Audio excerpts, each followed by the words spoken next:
Causes of inflation in various countries and regions. Policymakers of the high-income economies appear to have learned some lessons about fighting inflation. First, whatever happens with aggregate supply and aggregate demand in the short run, monetary policy can be used to prevent inflation from becoming entrenched in the economy in the medium and long term.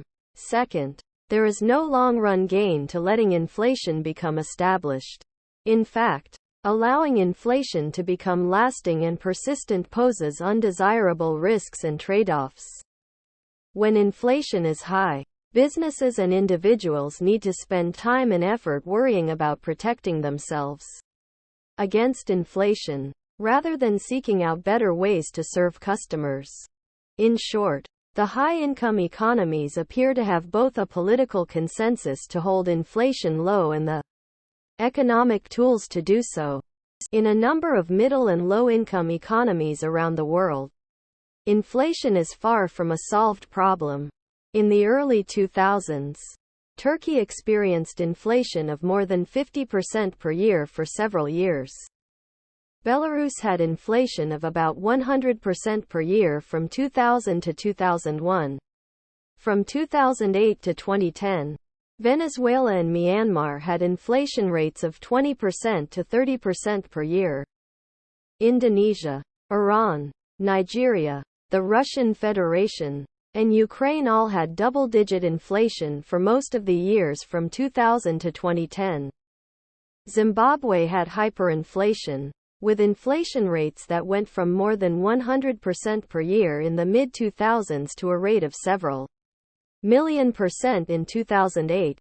In these countries, the problem of very high inflation generally arises from huge budget deficits, which are financed by the government printing its domestic currency. This is a case of too much money chasing too few goods.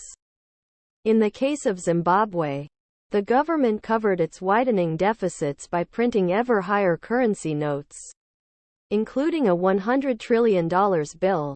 By late 2008, the money was nearly worthless, which led Zimbabwe to adopt the US dollar, immediately halting their hyperinflation. In some countries, the central bank makes loans to politically favored firms, essentially printing money to do so.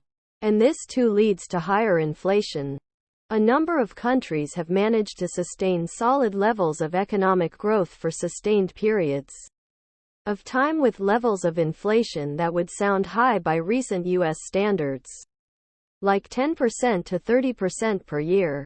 In such economies, most contracts, wage levels, and interest rates are indexed to inflation. Indexing wage contracts and interest rates means that they will increase when inflation increases.